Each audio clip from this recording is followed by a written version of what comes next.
Selamat malam para netizen dimanapun kita berada, salam inspirasi bagi kita semua. Ya, Pak JK membongkar bagaimana kelakuan Jokowi. Kalau bukan karena saya, kata Pak JK, Jokowi tidak mungkin akan menjadi seorang presiden. Karena apa? Karena Jokowi itu dibawa oleh Pak JK begitu kan. Tapi sayang begitu sayang. Ya, para termul-termul justru ngeledekin Pak JK. Justru mengobok-obok Pak JK begitu kan. Ya, seolah-olah dia tidak tahu berterima kasih kepada Pak JK sebagai Jokowi dibawa ke Jakarta ya menjadi gubernur, lalu kemudian menjadi presiden ya didampingi oleh Pak JK. Dan cerita-cerita ini sudah membongkar begitu kan kepada publik bagaimana seorang Jokowi tidak tahu berterima kasih. Kan orang pasti menanyakan seperti itu begitu kan. Para termol-termol itu tidak tahu berterima kasih.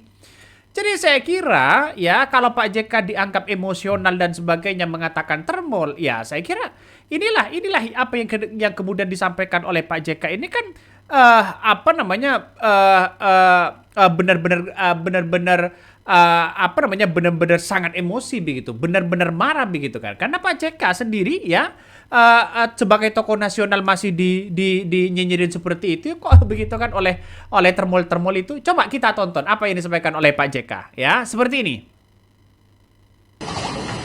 Kasih tahu semua itu termul itu. Jokowi jadi presiden karena saya. Kan tanpa gubernur mana bisa jadi presiden? Coba dia. Datang ke rumah ucapkan terima kasih karena setelah ke Ibu Mega dulu sebagai baru datang sama saya. Coba. Dia jangan bilang apa Jokowi, saya yang bantu Jokowi. Boleh tanya sama beliau. Kasih lihat foto ini. Itu masih pakai baju kotak-kotaknya. Dia jangan macam. Nah, itulah apa yang kemudian disampaikan apa namanya oleh Pak JK begitu kan. Artinya apa? Artinya secara tidak langsung bahwa apa namanya baju kotak-kotaknya masih ada begitu, masih tersimpan rapi begitu. Tapi para termol-termol itu justru masih saja jinjirin Pak JK begitu kan. Aduh, termol-termol kapan sadarnya begitu. Karena orang pasti menanyakan seperti itu. Kapan sadarnya apa namanya para termol-termol itu begitu kan ya. Jadi saya kira bahwa apa yang kemudian disampaikan Pak JK ini sudah mulai membongkar ya bagaimana sosok sebagai seorang Jokowi menjadi presiden dulu begitu kan. Ya sudah jelas di situ begitu. Artinya apa? Artinya secara tidak langsung bahwa ya sekarang ini satu persatu Pak JK sudah mau membongkar itu begitu kan ya. Jumpa pers itu bukan kaleng-kaleng begitu kan ya. Bahkan sekarang kita lihat saja justru Pak JK yang dinyinyirin. Ya, ini kan ngeri-ngeri sedap, Bos. Ya, ini kan ngeri-ngeri sedap.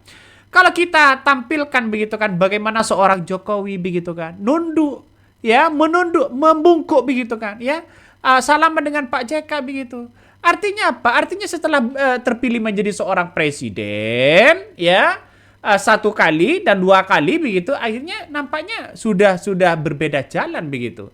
Dan ini yang kemudian kita lihat banyak publik sudah mempertontonkan seperti itu begitu kan. Ya, saya kira apa yang disampaikan Pak JK ini sudah luar biasa begitu. Coba kita tonton lagi ya. Macam itu hoax. Awak memang ini 2 tahun dia gubernur. Okey, silakan. Saya tidak campur. Saya tidak pernah datang waktu gubernur. Tiba-tiba jadi presiden. Saya bilanglah, belum cukup pengalaman dah. Nah, itulah yang kemudian disampaikan Pak JK ya. Apalagi begitu kan ya, apalagi yang kemudian sekarang ini yang sering nyinyirin itu ya kita lihat saja banyak pendukung-pendukung dari apa namanya dari Jokowi begitu kan ya, yang kemudian seolah-olah Pak JK ini emosional ya. Salah satu yang kemudian diungkapkan oleh Farhad Abbas, coba ya tonton ya. Ini nampaknya ngeri-ngeri sedap, Bos ya. Pak Yusuf Kala tampaknya sangat emosional ya. Artinya gini, kalau kita nggak mau dicubit orang, ya kita jangan nyubit orang gitu. Nah, itu maksudnya gimana begitu kan? Artinya apa? Artinya kok sebegitu apa namanya sebegitu getolnya begitu kan ya, sampai kalau tidak ingin sakit ya jangan mencubit orang lah. Siapa yang mencubit begitu kan? Pak JK hanya ingin ya apa namanya mendesak seorang Jokowi, tunjukkan ijazahnya. Karena apa? Karena Pak JK itu punya tanggung jawab ya sebagai wakilnya dulu begitu kan. Spekulasi ini harus dibantah. Kira-kira seperti itulah omongannya Pak JK begitu kan. Tapi para termol-termol itu justru membalas seperti itu. Aduh. Ngeri bos ya. Ngeri. Farhan Abbas nampaknya sudah ya kita lihat saja nampaknya sudah mau mengkritik Pak JK begitu kan. Semuanya ya para termol-termol pendukung-pendukung geng Solo itu begitu sudah mulai bergerak mengkritik nyinyirin Pak JK begitu ya. Sampai-sampai ya meniru gaya Pak JK dan sebagainya. Sampai-sampai ada yang mengatakan Charlie Chaplin begitu kan. Ini kan pada akhirnya tidak sehat seperti itu begitu. Jadi apa yang dipertontonkan hari ini nampaknya ya para termol-termol itu sudah mulai apa namanya sudah mulai kelimpungan begitu kan. Gitu, Coba kita ya. lanjutkan. Artinya pertama mungkin karena emosional, karena tekanan, Pak JK juga dilaporkan, kemudian berita-berita yang mungkin yang maksud dia tidak menyangka akan sedahsyat ini, sehingga Pak JK ini dengan temperamen sehingga sikap kenegarawannya itu udah agak terganggu gitu, karena dia emosi gitu. Nah, itulah yang kemudian disampaikan oleh Farhan Abbas. Masa iya ya seorang Pak JK hanya memberikan klarifikasi seperti itu ya marah kepada termol-termolnya lalu kemudian seolah-olah Pak JK emosional. Pak JK sikap sebagai negarawan begitu kan ya sudah dianggap sebagai anggaplah gugur dan sebagainya begitu. Nah, ini kan saking keselnya dengan berita-berita hoax. Kalau Pak JK tidak kesel dengan berita-berita hoax yang mempertaruhkan dirinya martabat harga apa namanya harga dirinya begitu kan ya, harkat dan martabatnya, tidak mungkin Pak JK jumpa pers seperti itu, Pak. Ya, justru ini Farhan Abbas tidak ngerti soal bagaimana ya komunikasi yang ada selama ini. Jadi Pak JK itu kan ingin menjaga harkat dan martabatnya seorang kepala keluarga dan sebagainya. Hal-hal isu-isu seperti ini harus dibantah. Ketika Pak JK membantah, malah dianggap sebagai ya orang emosional dan sebagainya. Kan agak lucu begitu. Kan agak lucu, bos. Ya, justru para termol-termol itu mengkritik hari ini habis-habisan ya kepada Pak JK begitu. Ya, inilah tidak tahu berterima kasih. Artinya ibaratnya begini. Kalau pohon ini besar ya, terus kemudian apa namanya sudah bagus, ya pasti akan menghasilkan yang bagus. Tapi kalau menghasilkan yang tidak bagus juga akan menghasilkan tidak bagus begitu. Kita lihat saja buktinya. Jadi orang-orang akan melihat itu begitu. Pak JK ini sudah mau membongkar bagaimana kelakuan ya para termol itu begitu. Coba kita lanjutkan ya, lanjutkan. Contoh kalimat yang disampaikan oleh Pak JK bahwa kalau dia nggak ada, nggak mungkin Pak Jokowi jadi presiden. Bahkan dialah yang membawa Pak Jokowi dari Solo. Nah, artinya karena beliau Pak Jokowi itu jadi gubernur, kira-kira seperti itu. Ya memang iya, begitu kan. Memang betul apa yang disampaikan Pak JK. Pak JK tidak mungkin akan bercerita bohong begitu. Karena ini adalah rentetan peristiwa politik. Jadi kalau ya misalnya begitu kan, ya misalnya Farhan Abbas mau jadi presiden nggak? Itu kan tawaran. Sama dengan Pak JK ke Jokowi. Jokowi mau jadi gubernur nggak? Ayo, tak bawa ke Jakarta. Saya promosi. Kan itu. Itulah yang terjadi pada dunia politik, ya. Jadi saya kira tidak mungkin PDIP tiba-tiba unjuk-unjuk lalu kemudian nunjuk Jokowi untuk calon gubernur DKI Jakarta. Tidak mungkin. Pasti ada sesuatu yang kemudian dibawa mereka begitu, ya. Jadi saya kira hal-hal seperti ini kan pada akhirnya kan lupa kacang lupa kulitnya begitu. Ya, pada akhirnya terjebak orang-orang yang membawa itu begitu kan ya. Akhirnya seolah-olah terjebak dengan permainan-permainan dengan kepentingan-kepentingan mereka sendiri begitu kan. Artinya apa? Artinya ditinggal ketika dia sudah berada di kekuasaan. Jadi sampai kapanpun ya hati-hati betul ya, jangan percaya lagi ya kalau ada orang yang mencalonkan diri pura-pura, oh saya dari kampung, saya rakyat biasa, pret. Alibinya apa? Alibinya karena Jokowi dipilih oleh rakyat, pret. Ya, tanpa partai tidak bisa. Tanpa konsolidasi besar partai PDIP dengan partai-partai yang lain, saya kira tidak bisa begitu kan, ya. Jadi tidak segampang membolak-balik telapak tangan dong begitu kan, ya. Semuanya melalui rentetan peristiwa politik. Mau calon DPR misalnya, tiba-tiba mau daftar, ya, ke partai begitu kan, diterima nggak? Pasti lewat perantara siapa yang bawa, siapa yang kemudian punya jaringan yang kuat, masa yang kuat begitu kan.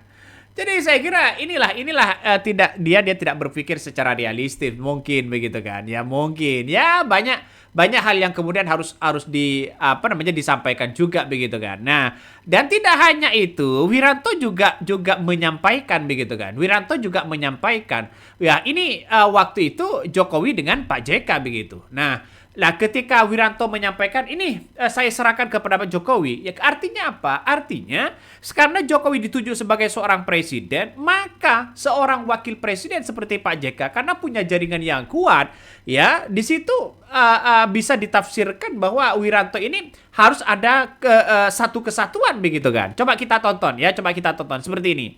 Dengan ini, Pak Jokowi, saya serahkan mantan pasangan saya kepada Bapak dengan mas kawin sajadah. Nah, gitu aja. Jadi itu aja. Jadi Bapak nanti mesti kasih saya sajadah, Pak. Betul. Setuju, Pak?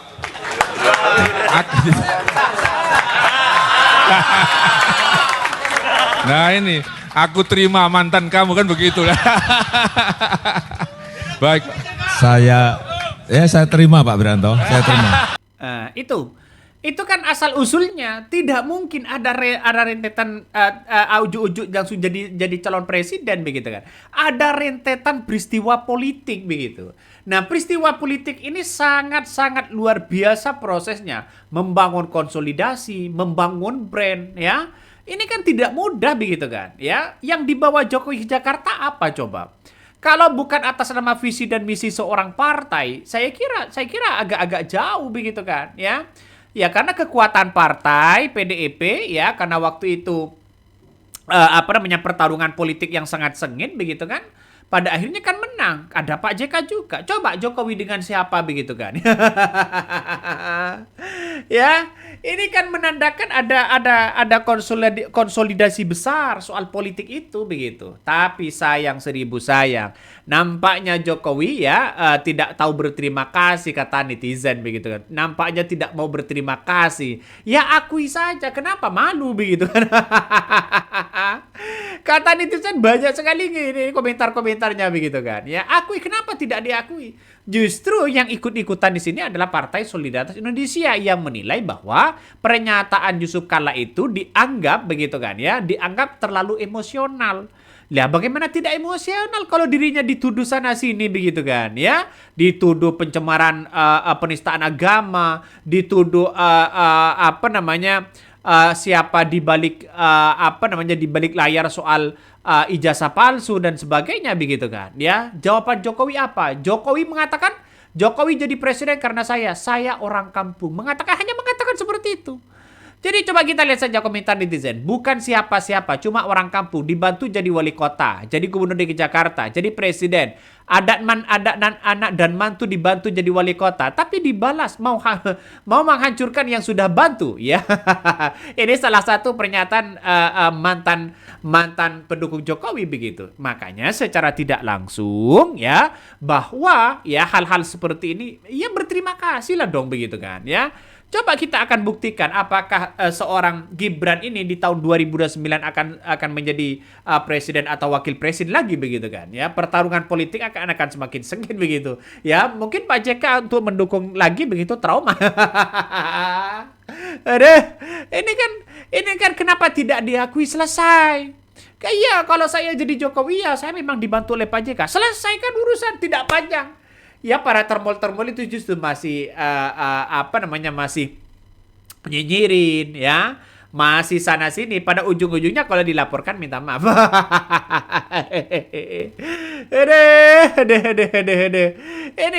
Ini buktinya masih banyak begitu kan ya. Ini memang Pak, memang ya betul Pak JK yang telepon saya. Saya nggak punya duit ya, kata Pak JK. Itu gampang, nanti saya bicara sama Bu Mega, ujar seorang Jokowi. Jokowi, benar, Pak JK yang pertama kali minta saya ikut Pilgub DKI Jakarta. Ini salah satu pembuktian begitu kan ya, pembuktian dulu begitu ketika Pilkada DKI Jakarta. Ini tidak bisa dibohongi begitu kan. Hal-hal seperti ini sudah tidak bisa dibohongi, Pak, ya. Kalau memang mau kita bongkar ya bagaimana tahun 2012 begitu kan ya, saat Jokowi mau maju sebagai seorang presiden begitu kan ya. Coba kita baca ya, nih. Coba kita maaf ya, saat 2012 saat menjadi calon gubernur DKI Jakarta ini. Jokowi ya benar, Pak JK yang pertama kali minta saya ikut Pilgub DKI Jakarta ini. Fakta baru mengenai keberadaan Jokowi ya di Pilgub DKI Jakarta terungkap. Dia ternyata diminta ikut ya berkompetisi pertama kali ya oleh mantan Wapres Pak JK. Karena diminta Pak JK, wali kota Solo ini datang ke Jakarta meski tanpa persiapan. Memang betul Pak JK ya, Pak JK yang telepon saya. Ya saya nggak punya duit, kata Pak JK ya. Saya nggak punya duit ya, kata Pak JK. Itu gampang. Ya kata Pak JK itu gampang, nanti saya bicarakan dengan Bu Mega. Hal disampaikan ya oleh dalam talkshow digelar di kediaman anak JK di JE Sekolah Duta ya. Ini kan sudah peristiwa yang kemudian masih tidak mengaku itu begitu. Ini kemudian ya seorang Jokowi mendapatkan SMS isinya meminta dia datang ke Jakarta untuk mendaftar pencalonan gubernur di Jakarta waktu Jokowi tidak memiliki persiapan apapun. Ya ini kan Pak JK yang kemudian membawa itu begitu. Masih mau ngeles apa? Nanti akan kita sambung di konten selanjutnya. Mungkin itu yang kami sampaikan ya, tonton terus di channel Honda Podcast Rakyat ini, jangan lupa di-subscribe.